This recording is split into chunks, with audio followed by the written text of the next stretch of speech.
Alhamdulillahirabbil alamin wa bihi nasta'in ala umuri dunya waddin. Asyhadu an la ilaha illallah wahdahu la syarikalah wa asyhadu anna Muhammadan abduhu wa rasuluh la nabiyya wa la rasula ba'dah. Allahumma shalli ala Muhammad wa ala alihi wa ashabihi ajma'in. Alhamdulillah, ibu-ibu sekalian yang dirahmati Allah Subhanahu wa taala. Kita awali dengan bersyukur kepada Allah. Sampai sore hari ini kita masih dilimpahkan nikmat, banyak sekali nikmat. Yang salah satunya kita bisa bertemu, saling silaturahim. Yang tentunya itu bisa kita laksanakan karena kita sehat. Dan sehat itu adalah karunia yang besar yang Allah berikan kepada kita sekalian. Alhamdulillah, ibu-ibu sekalian yang dirahmati Allah, ini sudah halal bihalal keberapa kalinya ini? Sudah kesekian kalinya ya. Saya juga sudah kesekian kalinya ini. Kemarin saya ngisi pensiunan guru SMAN 4 ya.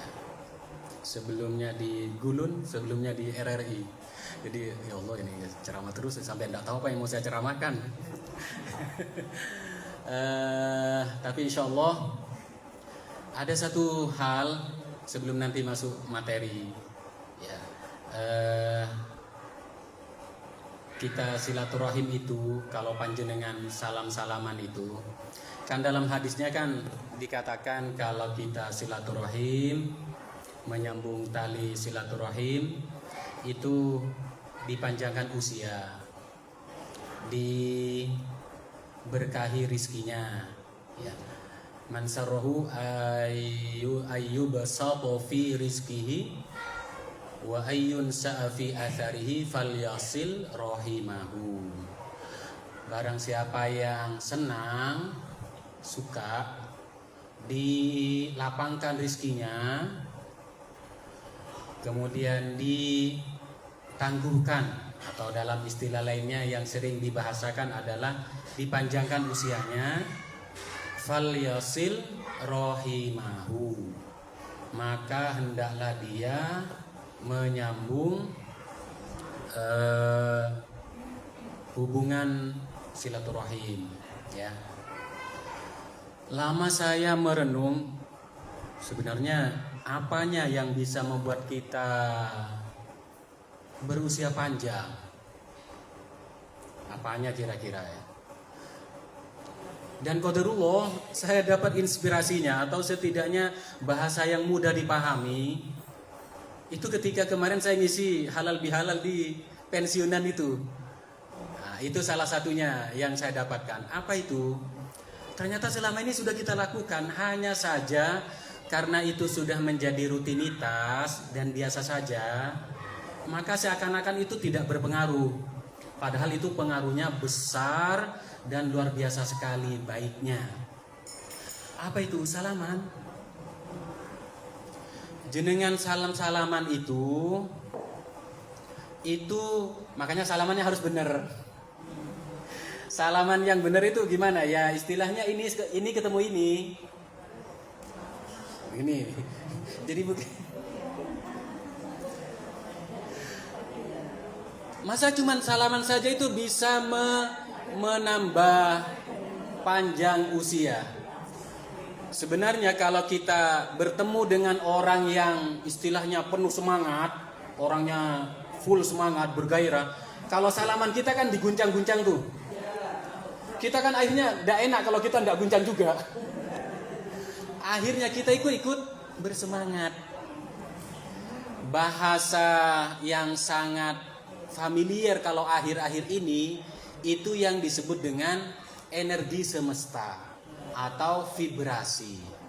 Jadi kalau kita memiliki energi positif, pas kita salaman, maka orang yang kita salamin itu, kebetulan orang yang kita salamin itu lagi tidak semangat, lagi banyak masalah, itu jadi bersemangat. Tapi kalau dua-duanya penuh semangat, maka saling mengalirkan energi positif atau vibrasi positif. Itulah ya alasan yang lebih masuk akal kenapa kok Allah panjangkan usia kita. Karena kemudian kita jadi bersemangat, lebih bergairah ketika bertemu dengan teman. Nah, itu kenapa kita harus bersalaman. Termasuk dalam kalau anak-anak kita, cucu-cucu kita salaman, kalau tradisi kita kan salam-salaman dengan orang tua. Anak kita itu dibiasakan menyalami orang tua ketika akan misalnya berangkat sekolah atau berangkat bepergian. Tradisi itu baik sekali sebagai bentuk sopan santun, tata krama. Hanya saja prakteknya banyak yang keliru. Bagaimana prakteknya? Banyak yang kalau salaman begini. Padahal yang benar adalah sebelah sininya ini harus dicium. Nah, ini khususnya ibu-ibu.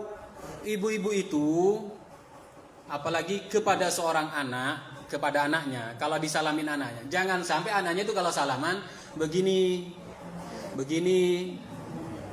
Tapi praktekkanlah salaman yang benar, karena pada saat yang sama ketika tangan panjenengan itu dicium oleh putra putri panjenengan, apalagi dibarengi dengan doa yang baik dari panjenengan, masya Allah, itu dahsyatnya di situ.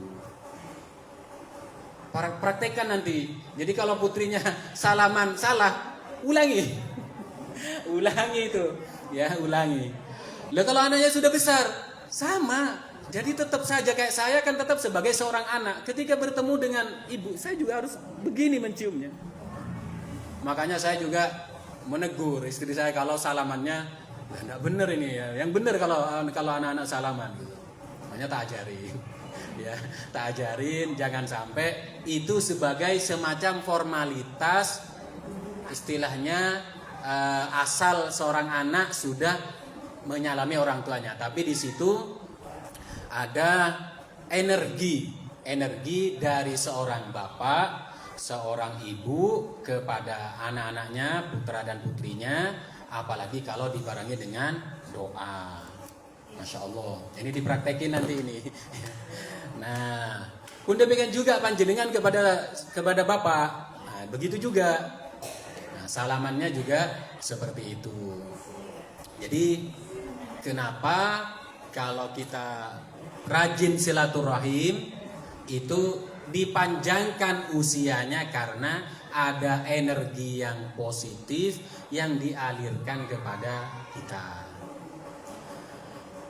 Yang kedua, dalam tafsir At-Tabari saya mencoba membaca sebenarnya beneran enggak dipanjangkan usianya. Di sini ada dua makna. Ada makna hakiki, yakni beneran dipanjangin, yakni misalnya saya ditakdirkan usia 70 kemudian dipanjangkan Allah jadi 80, 90, 100. Itu yang hakiki. Ada yang maknanya majazi atau ya maknawi ya. Yakni usia yang Allah berikan itu dipenuhi dengan kebaikan. Jadi kita itu diberikan kemampuan untuk beramal soleh, beribadah yang banyak. Itu makna yang kami dapatkan di tafsir At-Tabari dan tafsir-tafsir lainnya. Makanya kalau kita ini kan sudah sering sekali silaturahim, tinggal silaturahimnya kalau pas salaman itu yang benar salamannya itu mengalirkan energi ya. Nah, insya Allah kita itu akan dipanjangkan usia kita dan dilapangkan rizkinya. Baik ibu-ibu sekalian yang dirahmati Allah Subhanahu wa taala, kita sudah berada di tanggal berapa ini? 16 16. Kalau lebarannya Syawalnya berarti sudah 17 ya? 17. Ada salah seorang penanya kemarin bertanya begini. Saya membaca ada seorang penanya, satunya ada orang yang pasang status yang nyindir ya. Tapi bukan nyindir saya, nyindir semua orang. Yang pertama, kenapa kalau habis Ramadan itu kok bawaannya lemes? Kok enggak semangat seperti Ramadan? Betul nih? Kenapa ya?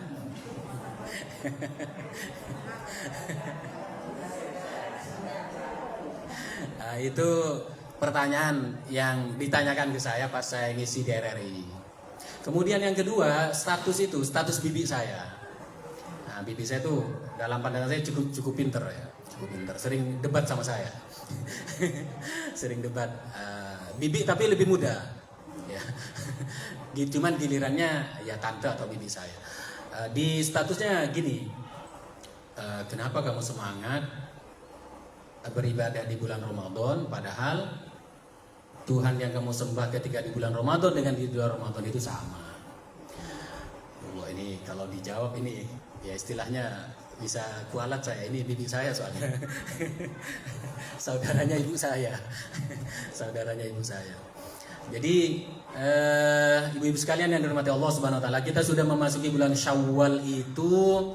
Arti kata Syawal sendiri itu berasal dari bahasa Arab, syala yashulu. Syawal itu artinya irtafa'a, meningkat. Seharusnya kan berarti di bulan Syawal meningkat nih. Tapi kenapa kok jadi lemes? Jadi tidak semangat, nah, gitu ya. Saya saat itu menjawab gini, jawabannya spontanitas ya, karena waktunya terbatas saat itu. Karena syaitonnya sudah dilepas. Syaitonnya sudah dilepas. Kalau Ramadan itu kan syaiton itu kan ada dua. Syayatinul insi wal jinni. Jadi ada manusia yang berkarakter atau bersifat memiliki sifat syaiton. Ini tidak dibelenggu. Siapa yang mau membelenggu?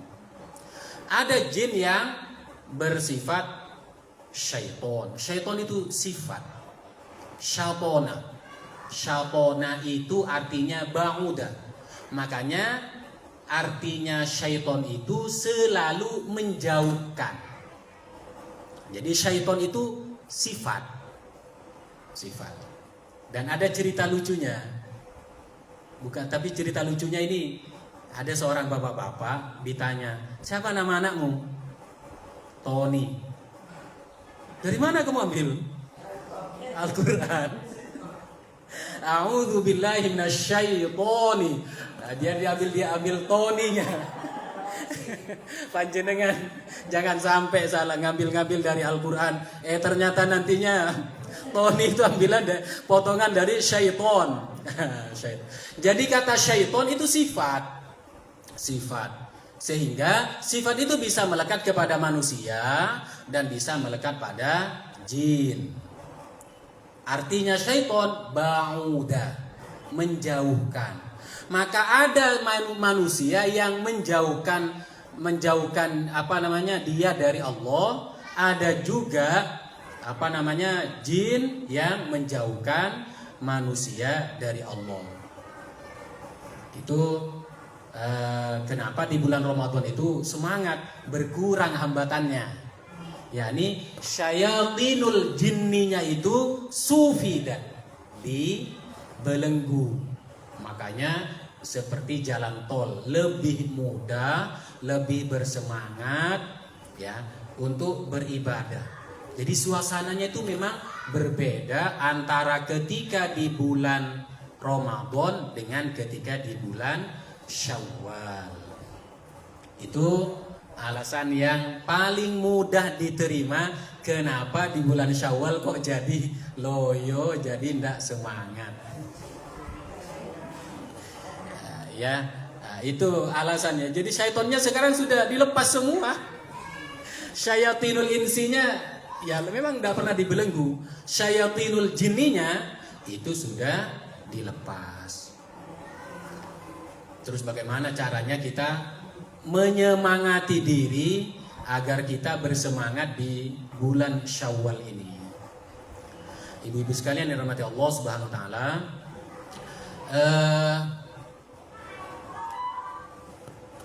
setiap kita itu kan memiliki pengalaman spiritual masing-masing.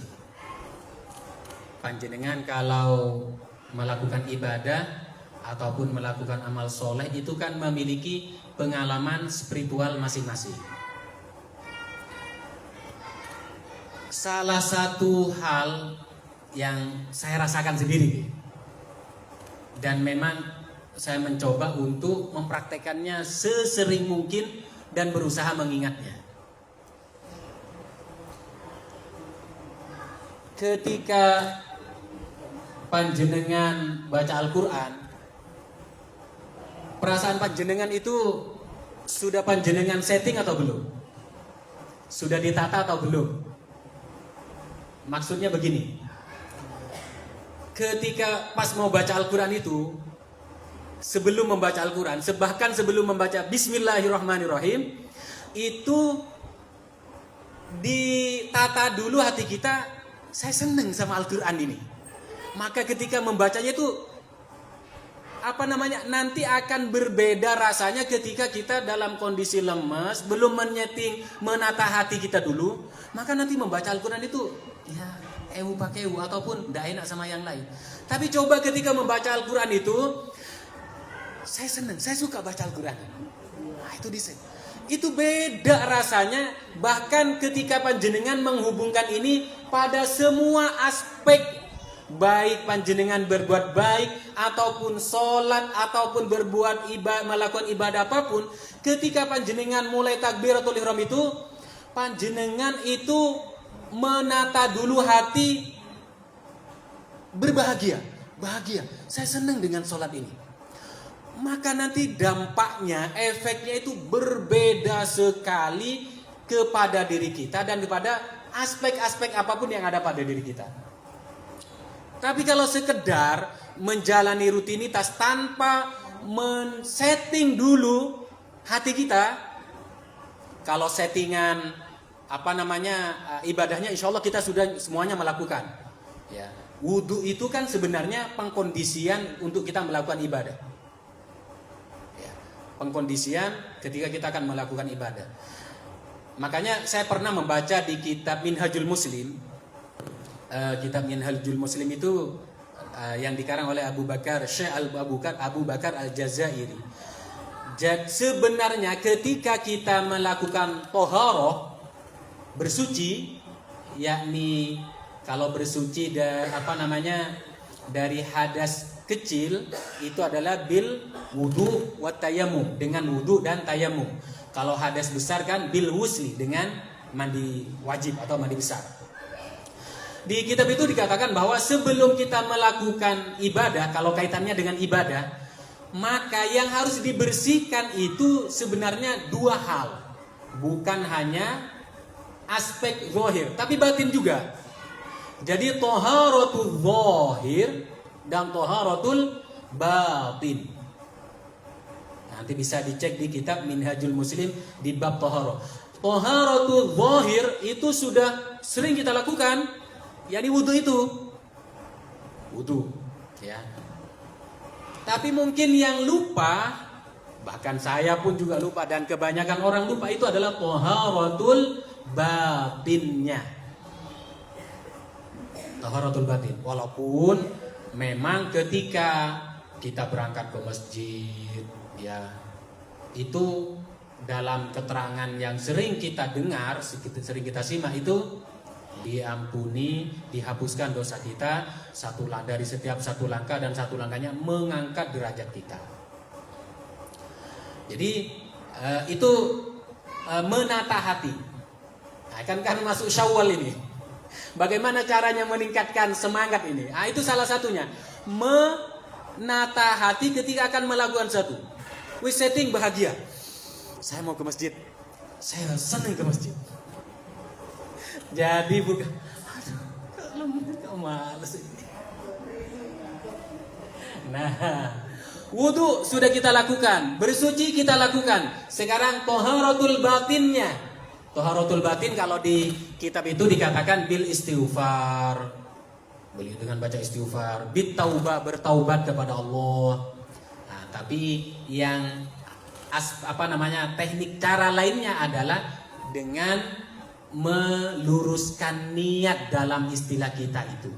Meluruskan niat ketika kita akan melakukan ibadah apapun itu, baik yang sifatnya ibadah mahdhah hubungannya dengan Allah ataupun ibadah ghairu mahdhah hubungannya dengan hablum minan nas, interaksi sosial kemasyarakatan, itu di-setting dulu perasaan kita.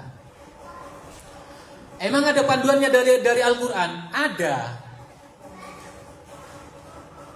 Di Al-Quran surah Yunus ayat 58.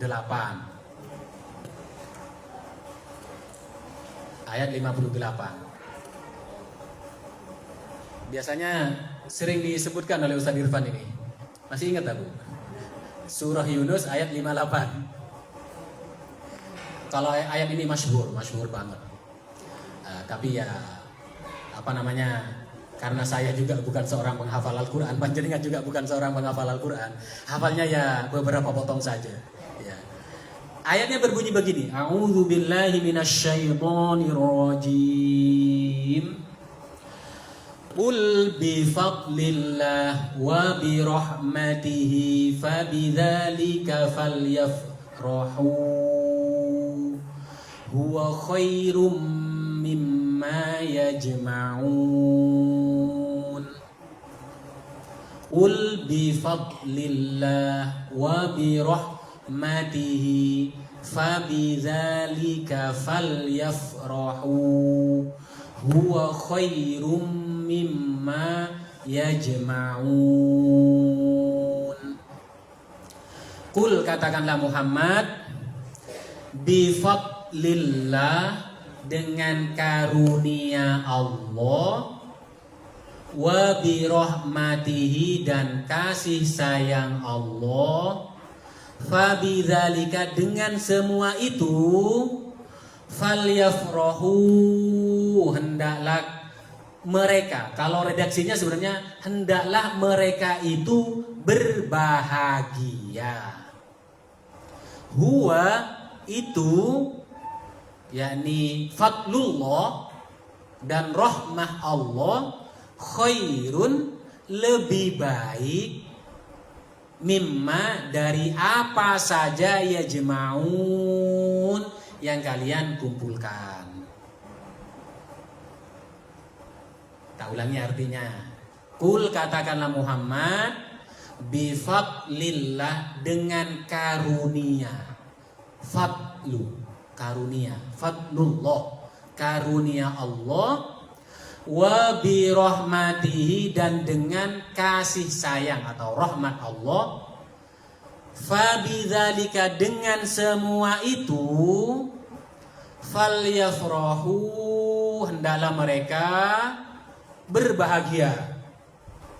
Huwa khairum, huwa yang dimaksud di sini fadlullah dan rahmat Allah, khairun, itu lebih baik, mimma, ketimbang apa saja, yajma'un, yang mereka kumpulkan. Ini Al-Quran surah Yunus ayat 58. Ayat 58. Saya nih menghafal Al-Quran itu ya berat memang. Saya kalau tanya santri saya itu, berat menghafal Al-Quran, asli berat. Berat karena menghafalnya itu dudunya itu bukan sekali dua kali. Pagi ba'da subuh 1,5 jam, kita aja 1 jam sudah kemeng kayaknya. Nanti ba'da asar 1,5 jam, ya Allah. Habis antara maghrib isya 1 jam, ya Allah. Kalau hari Sabtu itu 2 jam, dulunya 2 jam. Makanya karena santri itu takut mereka kena jadi mereka menghafal itu bawa Tupperware itu, botol Tupperware, sedia air minum banyak-banyak. Khawatir kena apa itu? Dehidrasi itu ya. Jangan duduk lama itu. Masya Allah. Tapi walaupun kita tidak menghafal ya, paling tidak menghafal 30 juz, paling tidak hafal beberapa potongan ayatnya. Beberapa potongan ayatnya itu. Nah, di ayat ini apa yang dimaksud dengan fadlullah dan rahmat Allah? Fadlullah itu di hampir semua tafsir yang saya baca, ada tafsir Jalalain, ada tafsir At-Tabari, ada tafsir Ibnu Katsir. Yang dimaksud dengan fadlullah itu adalah dinul Islam, agama Islam. Sedangkan yang dimaksud dengan rahmatullah, rahmat Allah, itu adalah Al-Quran. Artinya, jika kita pakai terjemahan lainnya, kul katakanlah Muhammad, dengan agama Islam dan dengan Al-Quran, falyafrahu, hendaklah mereka itu berbahagia, senang. Dinul Islam dan Al-Quran khairun, itu lebih baik, mimma, dari apa saja, ya jema'un, yang dikumpulkan, yang kita kumpulkan. Ibu-ibu sekalian dirahmati Allah, kalau berbicara kondisi Islam saat ini, sebenarnya kadang-kadang muncul satu pertanyaan penting ya, sebagai bentuk refleksi, renungan. Bahkan saya tadi kuliah, makanya sebelum kuliah itu saya membaca satu sejarah penting tentang kaum muslimin. Paling tidak sore hari ini panjenengan ada 3 sejarah penting. Yang satu itu termaktub di surah Al-Buruj. Makanya kalau membaca surah Al-Buruj itu saya sendiri tuh malu semalu-malunya sebagai seorang muslim. Ini bukan lagunya Spoon. Pak Jenengan kayaknya ingat lagu Malaysia ini. Di surah Al-Buruj itu ada satu kisah seorang pemuda yang dibunuh berkali-kali tapi tidak mati-mati. Ditangkap berkali-kali tapi tidak mati-mati. Dibuang ke laut, dia balik. Dibuang ke gunung, dia balik. Dibuang di mana, dia balik. Padahal itu sudah. Akhirnya meninggalnya itu apa? Ketika pemuda ini bilang ke raja, "Hei raja, kamu pengen bisa membunuh saya tak?" "Iya, gimana caranya?" "Wis, caranya gini, kamu baca kalimat syahadah atau bismillah. Kamu baca bismillahirrahmanirrahim sebelum memanah saya." Betul dipraktekin, dipanahlah pemuda ini, baru meninggal.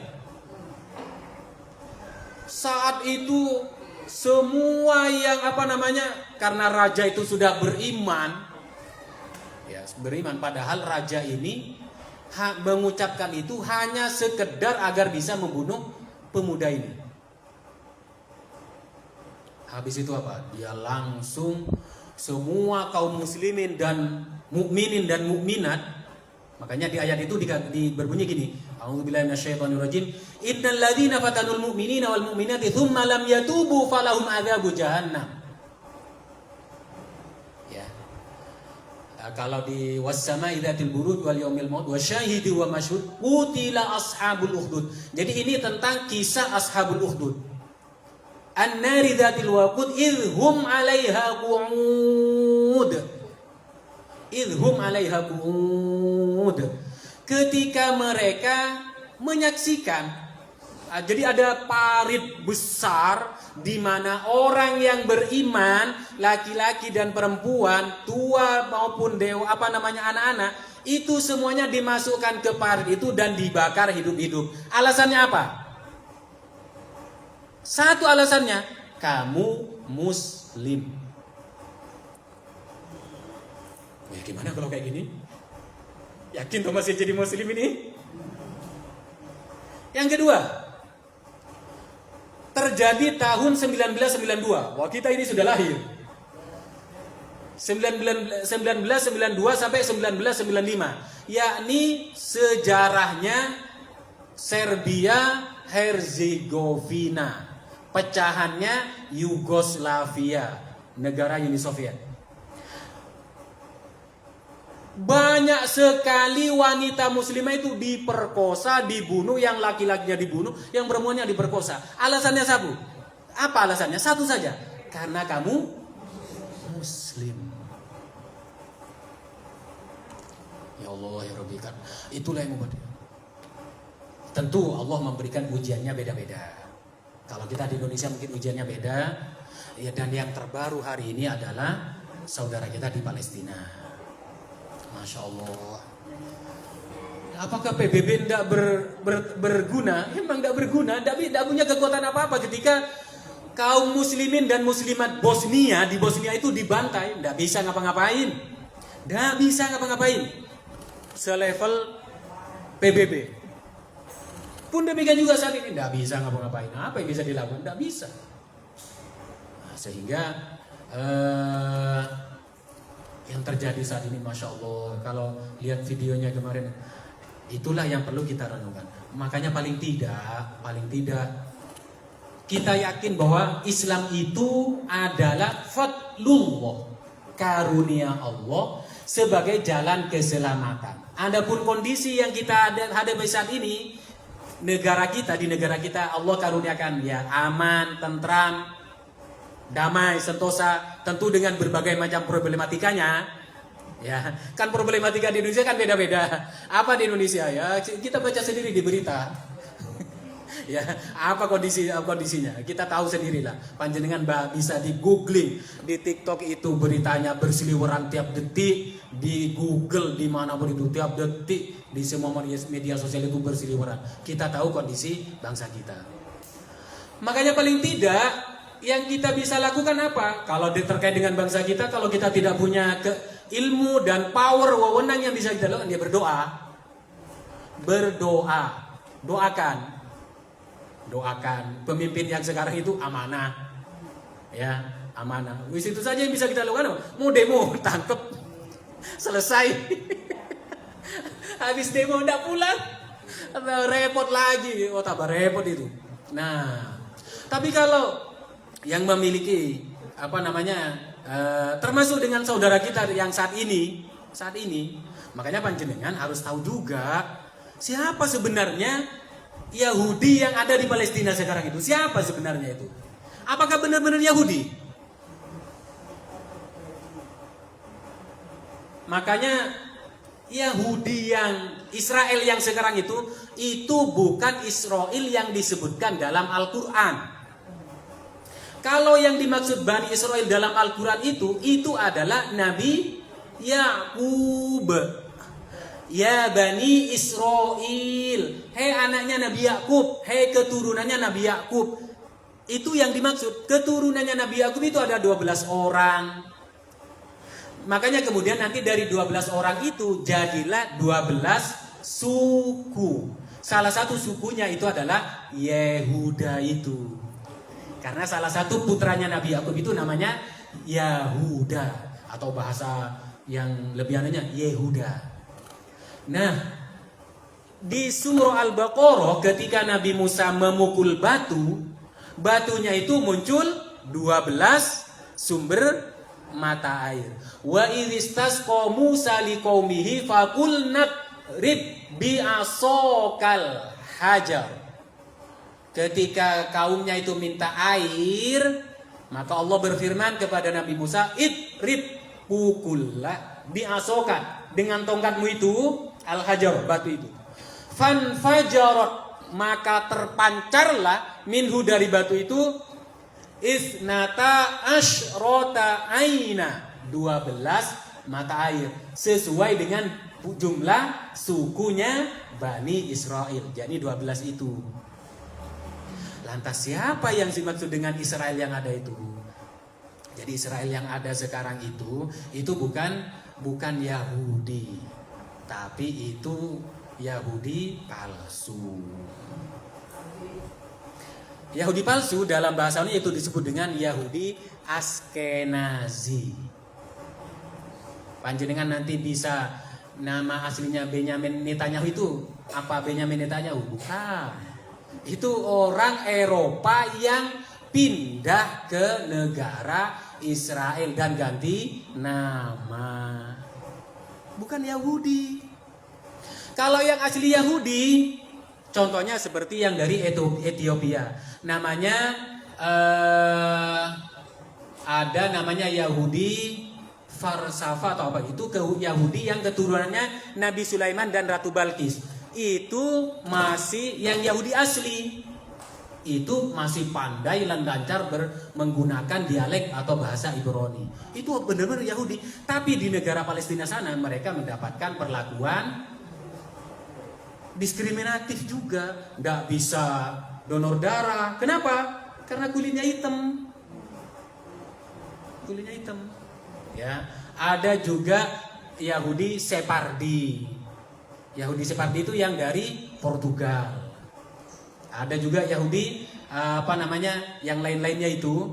Yang inilah dalam satu penjelasan disebut dengan, sebenarnya kalau berbicara Ya'jud wa Ma'jud, konon ada yang meyakini ya ini sudah Ya'jud Ma'jud nih. Yahudi palsu inilah Ya'jud Ma'jud. Jadi bukan digambarkan Ya'jud Ma'jud itu seperti dalam film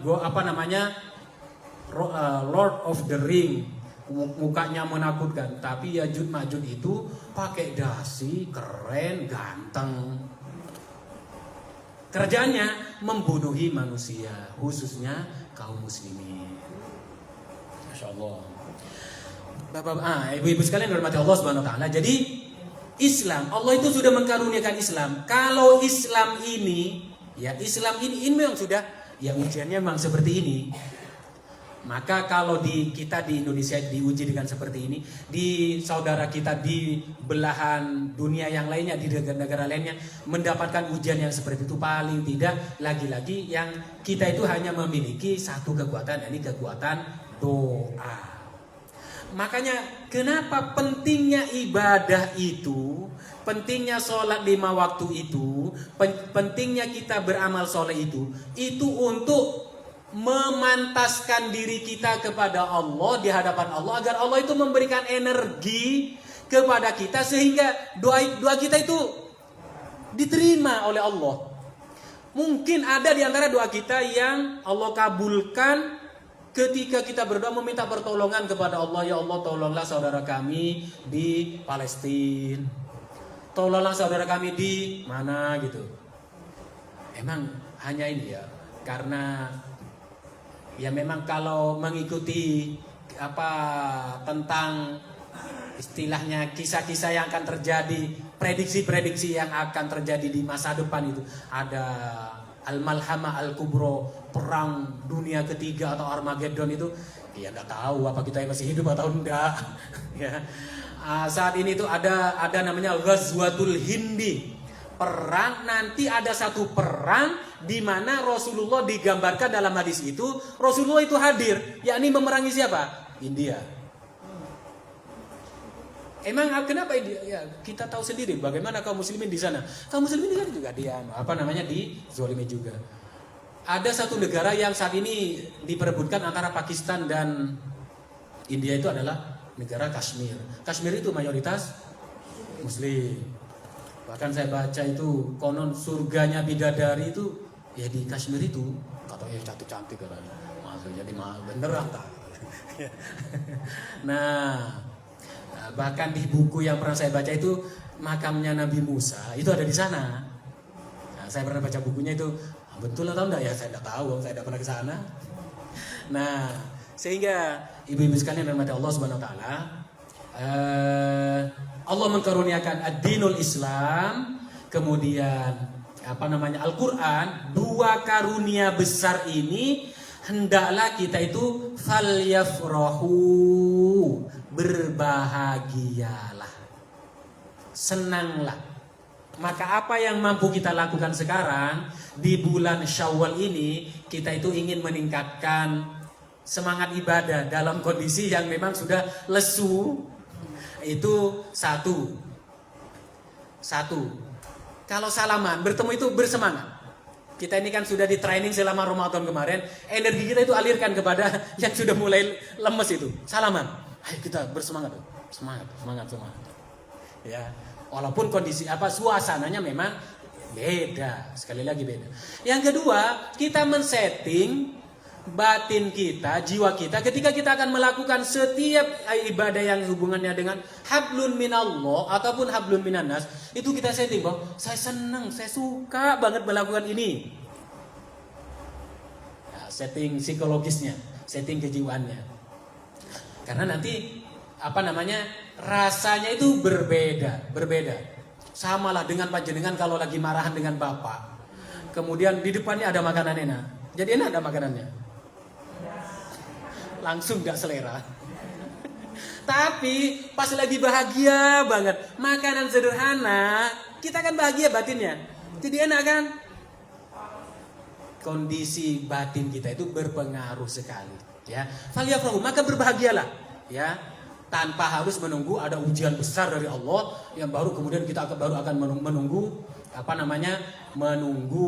baru mau bersemangat, baru mau berbahagia. Ada satu potongan video itu yang saya itu juga iri sekali, ya. Jadi pimpinannya Yaman yang sekarang membantu Palestina itu kan ditanya, ya, emang kamu tidak takut kalau kamu anak istrimu dibunuh? Jawabannya apa? Nah, itu memang yang aku tunggu. Kalau saya mungkin, waduh gimana tuh? Jawabannya itu dengan penuh semangat, gembira, tidak ada rasa takut, senyum malah. Nah, itu memang yang tunggu. Bukan kemudian itu. Masya Allah. Seperti itulah ya iman yang kalau sudah merasuk ke dalam jiwanya, maka apapun kondisi yang sedang dihadapi itu semuanya akan dihadapi dengan falyafrahu. Maka hendaklah kita berbahagia. Huwa khairum mimma yajma'un.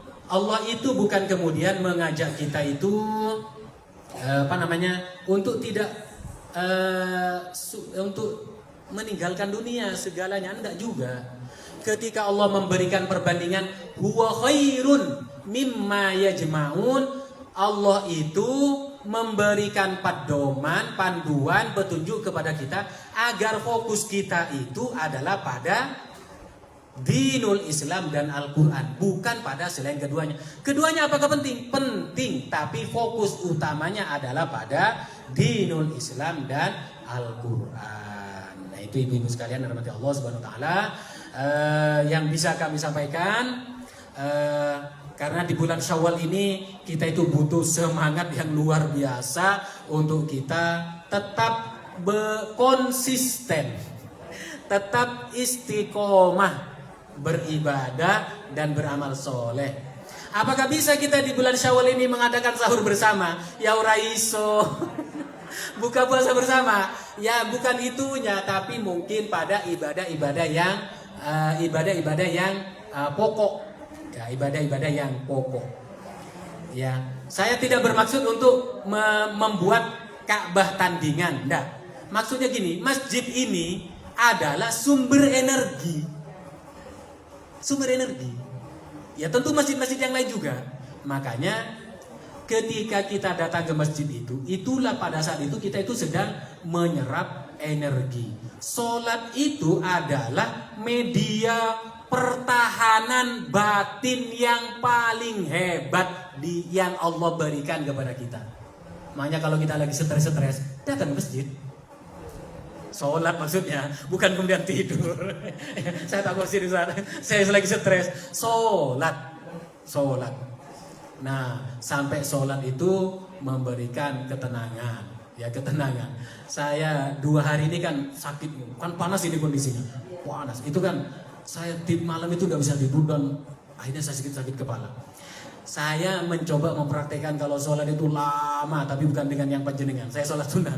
Oh itu ternyata bisa sembuh. Masya Allah.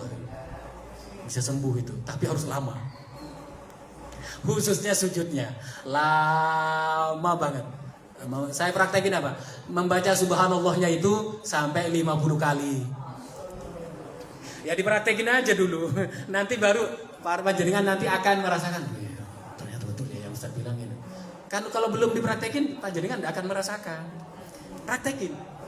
Ya nanti tidak pulang-pulang Ustaz. Ya kan sudah tiap hari tiap malam pulang. Ya, kalau malu melakukannya di masjid ya bisa dilakukan di rumah. Salat sunnahnya itu. Ya, itu dilakukan. Itu masya Allah dahsyatnya itu. Nah, dahsyatnya Allah sesuatu yang akan Allah berikan kepada kita. Baik ibu-ibu sekalian yang dirahmati Allah, itu yang bisa kami sampaikan. Mungkin ada yang ingin bertanya, diskusi, sharing, monggo kami persilakan. Yeah.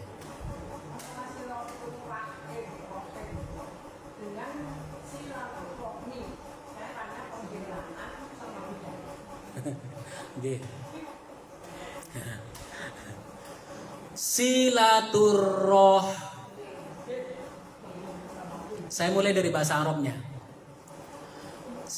Kalau bahasa Arabnya itu adalah silaturrohimi.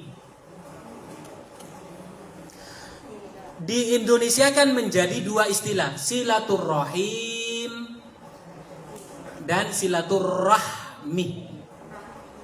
Tulisannya itu gini, sod, lam, tak marbuto, nyambung.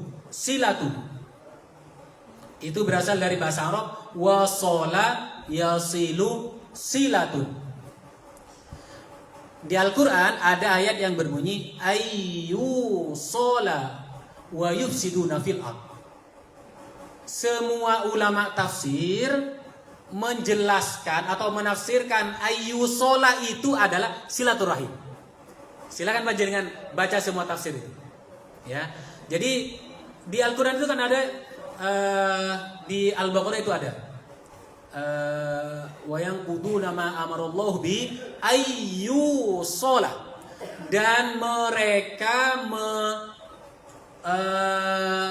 mengingkari apa yang Allah perintahkan untuk mereka sambung. Nah, itu maksudnya adalah menyambung silaturahim.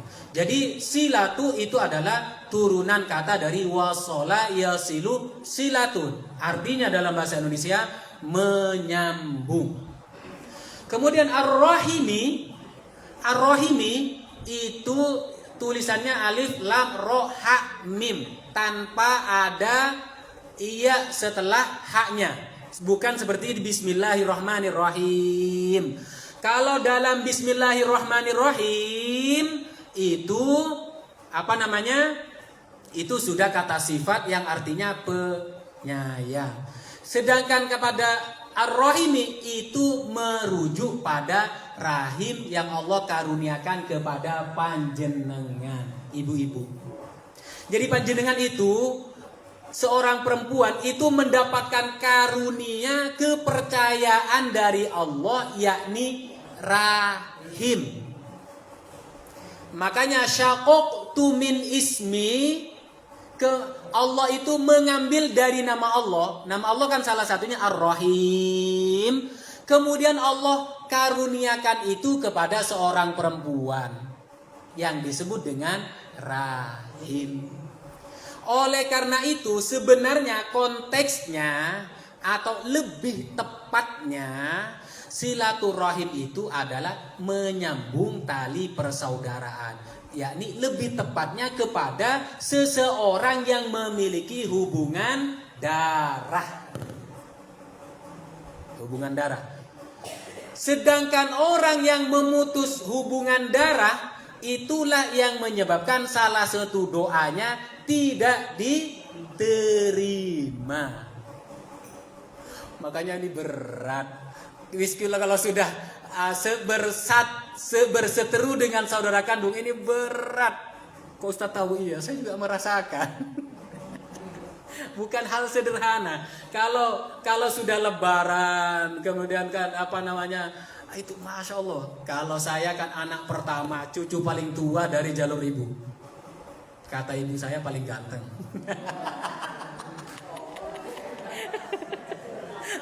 Tapi kalau dari jalur bapak, saya ini cucu tertua keempat. 1, 2, 3-nya yang di Surat Majan. Jadi saya punya sepupu di Surat Majan, saudaranya bapak saya. Nah, jadi tapi kalau dari jalur ibu, saya ini cucunya paling tua dari jalur ibu. Ya, saya ini sudah. Saya masih punya sepupu itu baru lahir. Ada sepupu saya itu ada yang baru lahir. Ya Allah, ini adikku. Sedangkan saya usianya sudah 40. Masya Allah. Jadi kalau ketemu saya mau bilang panggil adik. Sedangkan saya sudah umur segini, tapi ya gilirannya memang adik saya, adik sepupu. Jadi silaturahim itu secara bahasa Arab lebih kepada hubungan darah, persaudaraan. Sedangkan kalau kita tidak punya tali pertalian darah, yaitu silaturahim umumnya. Nah, jadi kemudian diistilahkan di Indonesia dua-duanya sama. Yang pasti bukan kata sifat pada Ar-Rahim, pada Bismillahirrahmanirrahim. Kalau itu sudah sifatnya Allah. Sedangkan yang di silaturahimi itu adalah lebih kepada saudara. Makatan.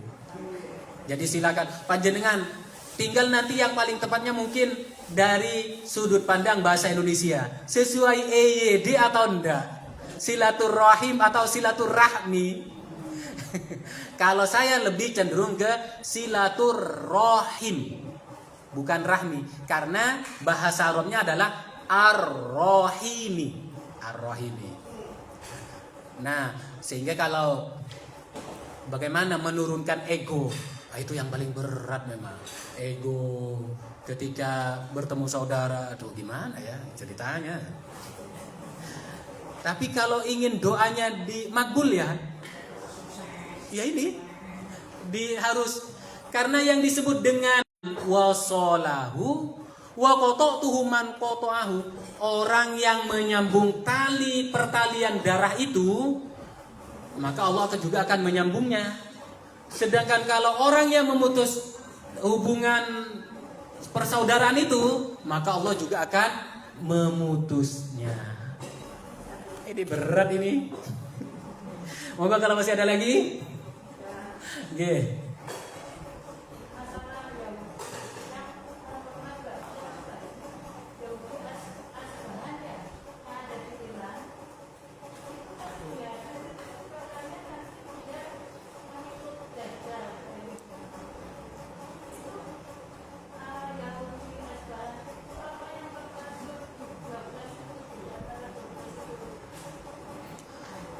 Ya, ini pertanyaan berat soalnya ini sejarah.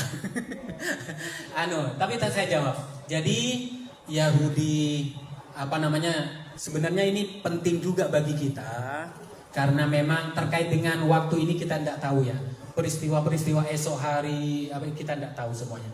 Paling tidak kita punya gambaran siapakah yang nanti akan menjadi pengikut Dajjal itu. Yang akan menjadi pengikut Dajjal itu, itulah yang disebut dengan yang pertama itu adalah Yahudi yang sekarang ini, yang disebut dengan Yahudi palsu atau yang disebut dengan fake Jews. Karena sejatinya sebenarnya mereka itu juga memiliki keyakinan bahwa mereka itu ingin merebut Masjidil Aqsa, karena Masjidil Aqsa itu adalah pusat energi. Sama dengan Ka'bah, sama dengan Madinah. Jadi 3 tanah suci ini adalah pusatnya energi dunia. Ibaratnya Ka'bah itu berhenti orang tawaf itu, mungkin dunia ini sudah berhenti muter juga. Nah, jadi yang pertama itu yang akan menjadi pengikutnya. Jadi pengikutnya ini mereka meyakini Dajjal itu namanya Mesias, sang juru selamat. Jadi Dajjal itu, makanya kenapa Dajjal itu disebut dengan Al-Masih. Sedangkan Nabi Isa itu juga disebut dengan Al-Masih. Karena dua-duanya itu sama-sama di apa istilah badannya itu dilumuri minyak. Masih itu artinya dilumuri minyak. Nabi Isa ketika beliau istilahnya dalam keyakinan Kristiani itu kan setelah disalib itu kan memang meninggal, tapi meninggalnya sebentar. Ketika akan hidup itu oleh para pengikutnya itu dilumuri badannya dengan minyak sehingga hiduplah kembali. Nah, adapun Yahudi Asbahan. Yahudi Asbahan itu menurut salah satu yang saya baca termasuk itu juga nanti akan jadi pengikutnya. Kalau yang ini kan adalah fake Jews, yang itu juga nanti juga menjadi Yahudi yang pengikutnya Dajjal. Apakah Dajjal sudah hadir saat ini? Yang enggak tahu. Intinya kalau kita sholat itu ada doa. Allah ada 4 permohonan. Allahumma inna na'udzubika min adzabil qabri wa min fitnatil mahya wal mamat wa min fitnatil masih ad-dajjal. Kita meminta perlindungan kepada Allah agar kita diselamatkan dari hal semacam itu. Cukup ya? Sudah lewat jam 5. Alhamdulillah ibu-ibu sekalian yang rahmati Allah, mau kita sama-sama tutup dengan berdoa. Semoga apa yang kita pelajari sore hari ini Allah berkahi dan Allah memberikan kekuatan iman, kekuatan Islam, sehingga kita tetap istiqomah dalam jalan dinul Islam. Amin ya rabbal alamin. Allahumma sholli ala sayyidina Muhammad wa ala ali sayyidina Muhammad walhamdulillahi rabbil alamin. Allahumma ighfir lil mu'minin wal mu'minat wal muslimin wal muslimat al ahya'i minhum wal amwat. Allahumma ighfir lana wa liwalidina warhamhum kama rabbawna shighara. Allahumma sahhil wa yassir wa barik umurana umurad dunya wad din wal akhirah. Allahumma inna nas'aluka salamatan fid din wa afiyatan fil jasad wa ziyadatan fil ilmi wa barakatan fil rizqi wa taubatan qabla al maut wa rahmatan indal maut wa maghfiratan ba'dal maut wan najata minan nari wal 'afwa 'indal hisab. Rabbana la tuzigh qulubana ba'da idh hadaitana wa hab lana min ladunka rahmah innaka antal wahhab.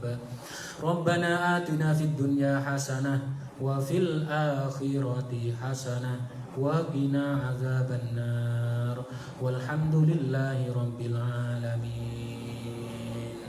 Bi barakatil Fatihah. A'udzu billahi minasyaitonir rajim. Bismillahirrahmanirrahim. Alhamdulillahirabbil alamin. Arrahmanir rahim. Maliki yaumiddin. Iyyaka na'budu wa iyyaka nasta'in. Ihdinas siratal mustaqim. Siratal ladzina an'amta 'alaihim ghairil maghdubi 'alaihim waladdallin. Amin. Mohon maaf jika ada yang kurang berkenan. Hadanallahu wa iyyakum ajma'in. Assalamualaikum warahmatullahi wabarakatuh.